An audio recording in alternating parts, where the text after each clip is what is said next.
data artificial. Nah, anak-anak, apakah kalian waktu bangun tidur itu kegiatannya biasanya apa dulu? Ya, apa dulu? Ya. Tadi pagi yang sholat subuh siapa? Ya. Yang kalian kalau ibu bilang tepuk 1, tepuk 2, tepuk 3, tepuk 4. Nah, itu ya. Awas. Tepuk 1, tepuk 2, tepuk 3, tepuk 4. Terima kasih. Tepuk 1, ibu bilang ganjil ya. Tepuk 3, tepuk 5. Berdiri semuanya. Tepuk semangat.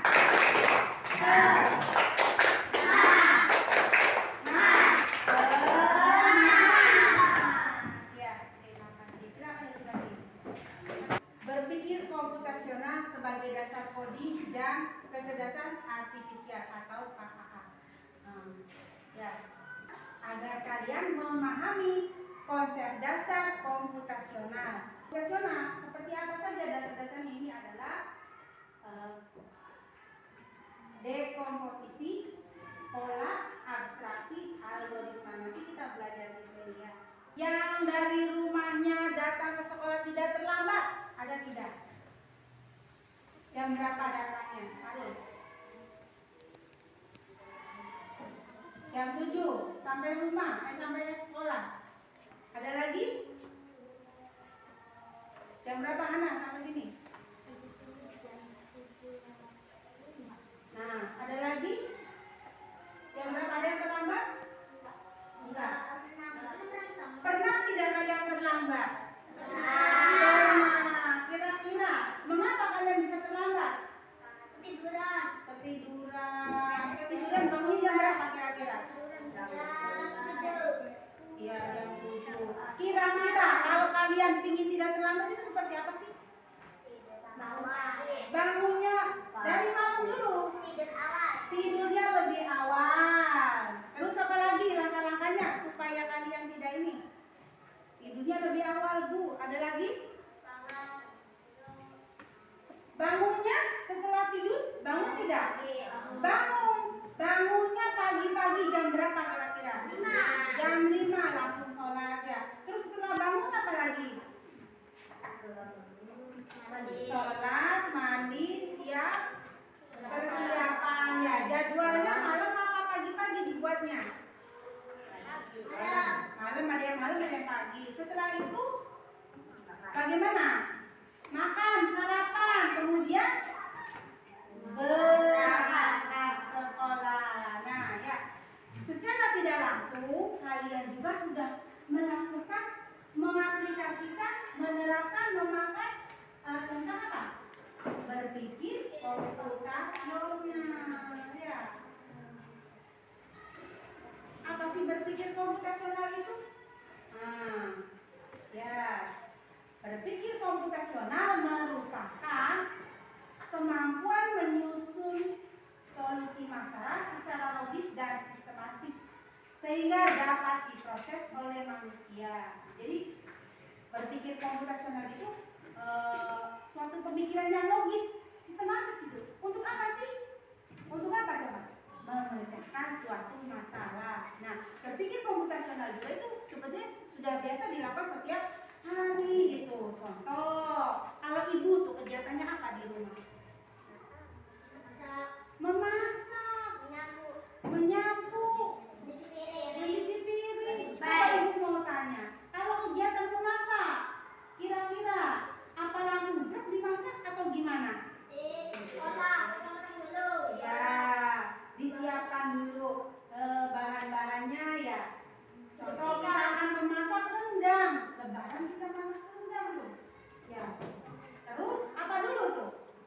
Yang disiapkan apanya dulu? Dagingnya, kelapanya, bumbunya, apa lagi Cek?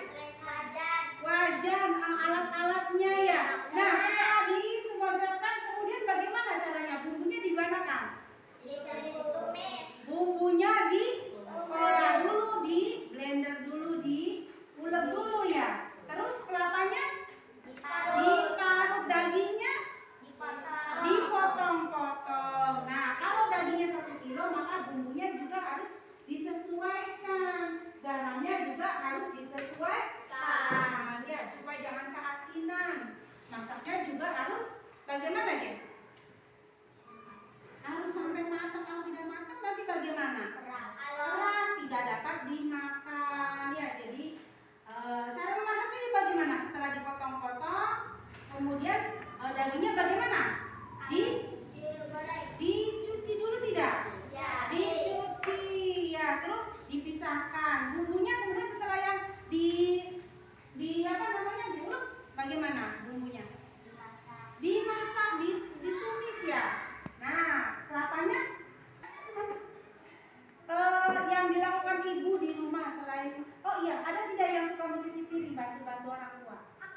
Ada, pinter ya. Mencuci piring itu merupakan tanggung jawab kita untuk membantu meringankan orang tua. Tanda kasih kita pada orang tua ya, dibantu semampunya. Kita mampu nih, bisa cuci piring ya, dicuci piringnya ya. Selesai makan, piringnya dicuci sendiri. Jadi dari kegiatan 2 yang tadi, memasak, mencuci piring ataupun bangun tidur, itu merupakan merupakan kegiatan yang dilakukan oleh kita, oleh orang tua kita sehari-harinya, itu sudah mencerminkan berpikir komputasional. Jadi disusun satu-satu gitu. Masalahnya apa? Oh iya, saya piringnya banyak. Ya, apa dulu nih? Ya, mau masak apanya dulu nih? Jadi seperti itu ya. Jadi dipecahkan, disusun langkah-langkahnya supaya selesai dengan baik. Nah, di sini prinsip berpikir komputasional ini ada 4 tadi yang sudah Ibu sebut. 1, decomposition atau dekomposisi, pemecahan masalah, masalah-masalah yang mudah dan cepat, supaya mudah dan cepat. Yang kedua, pattern recognition, pengenalan pola. Nah, yang tadi juga udah ya, abstraksi. Berikutnya dan algoritma atau thinking, berpikir algoritma. Algoritma itu merupakan alur dari kegiatan dalam memecahkan masalah yang ada. Satu-satu tadi itu ya. Prinsip berpikir komputasional diantaranya satu itu dekomposisi, pemecahan masalah yang kompleks menjadi bagian yang lebih kecil, mudah dikelola dan bisa dipahami dengan sederhana. Dari permasalahan yang besar ke masalah yang lebih kecil. Contohnya yaitu pesta ulang tahun. Cung, yang pernah dirayakan ulang tahunnya? Ada yang pernah dirayakan ulang tahunnya? Iya. Apa aja tuh waktu ulang tahun yang dilakukan oleh kita, yang ada dalam pikiran kita? Kira-kira kegiatannya apa? Apa yang akan disediakan? Permainan apa yang akan dilakukan? Kira-kira apa coba saat ulang tahun? Badut. Boleh badut? Kegiatannya? Waktunya ditentukan dulu, betul tidak? Disesuaikan dengan tanggal lahir kita yang mau dirayakan ya. Yang kedua apa Jen? Makanannya, ya, benar nggak? Terus apa lagi Jen? Tempatnya, apa lagi Jen? Apa? Hadiahnya. Terus apa lagi kira-kira? Iya, teman yang diundang itu kira-kira jumlah sediakan itu lebih kecil, lebih sedikit dibanding teman yang akan datang gitu. Temannya yang datang 50, kita cuma menyediakan 30. Partner recognition. Partner recognition ini adalah pengenalan pola. Tadi itu ibu tuh ya. Tepuk 1, tepuk 2, tepuk 3. Nah, itu tuh ada pola ya. Jadi itu tuh merupakan tepuk yang hanya berbeda 1 gitu ya. Apa namanya? Lompat 1 gitu ya, kelipatan 1. Nah, ibu tadi ada juga tepuk yang kelipatan 2, tepuk 1, tepuk 3. Benar tidak? Ya kan? Tepuk 5. Itu merupakan polanya gitu. Pola LKPD-nya tentang warna.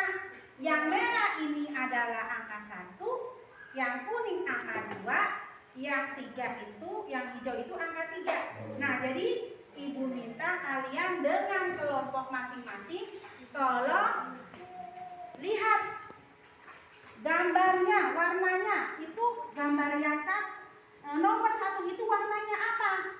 Ya, digambar sesuai, diberi warna sesuai dengan nomornya. Nah, coba lihat. Nomor 1 warnanya apa itu? Merah. Nah, kalian kasih warna. Ya, silakan.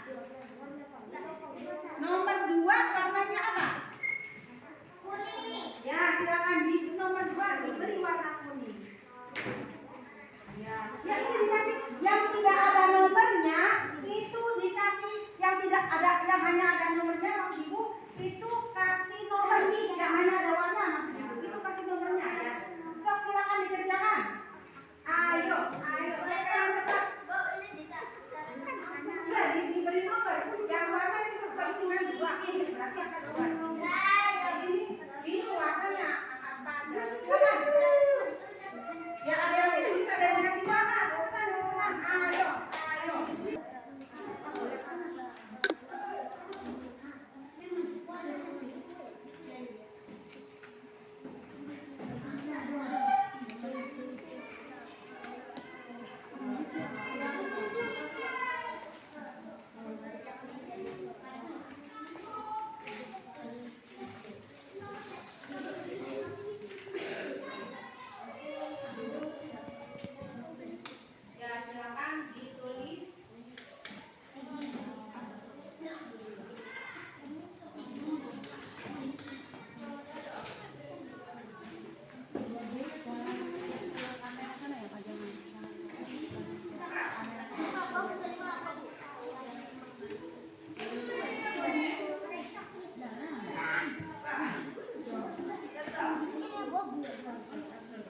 Apa? Coba. Ya, gini ya, kan menggunakan listrik. Lanjut sekarang yang kedua, abstraction, yaitu abstraksi yang menyaring informasi yang tidak relevan, mengambil hal-hal yang pokoknya saja, ya berfokus pada yang pentingnya saja, yang tidak relevan tidak. Ya. Berikutnya ya, yang keempat ini ada algoritma atau berpikir algoritma. Cara berurutan menyusun langkah-langkah sesuai dengan prosedur yang sistematis ya, untuk menyelesaikan suatu masalah supaya apa, J? Supaya cepat selesai, mudah dipahami ya. Kalian ini kalau sarapan pakai apa biasanya? Nasi. Ada tidak yang roti? Tidak. Membuat roti ya. Apa dulu kalau kita membuat roti itu? Mentega. Enggak, ininya. Kalau sarapan roti dengan meses tuh, dengan apa lagi? Selai. Apa dulu kira-kira? Roti dipanggang. Ya, rotinya dulu, kemudian dikasih apa, Jen? Selai. Setelah dikasih selai, toppingnya apa, Jen? Seres. Nah, itu ya langkah-langkahnya. Ya. Apa namanya? Algoritma. Contoh salah satunya adalah yang lain. Membuat apa? Jus. Pernah makan mangga? Mangga itu merupakan buah yang khas dari Indramayu ya. Kalau sudah bosan dibuat makan secara langsung, kita bisa dibuat jus. Nah, contohnya membuat jus mangga itu bagaimana? Di blender. Sebelum di blender mangga ini apakan dulu? Diperas, kemudian dipotong-potong, kemudian di blender. Apalagi? Ya, dituang ke gelas. Jadi masukin gelas es tidak? Dikasih susu dan es masuk. Enak tidak? Nah, jadi itu ya. Kira-kira materi yang sudah Ibu sampaikan tentang berpikir komputasional itu dan satu berpikir yang sistematis dan logis ini kira-kira kalian sudah mengerti belum? Sudah, alhamdulillah. Ada tidak kesulitan yang lain belum paham gitu? Tidak, alhamdulillah. Nah, kita sebetulnya sudah melakukan kegiatan yang mengacu pada berpikir apa ya? Komputasional, berpikir kritis ya. Apa dulu untuk memecahkan kegiatan masalah keseharian kita, betul tidak? Betul. Jadi semoga dengan pembelajaran ini kalian bisa menerapkan di rumah untuk memecahkan masalah kalian supaya lebih sistematis dan logis dan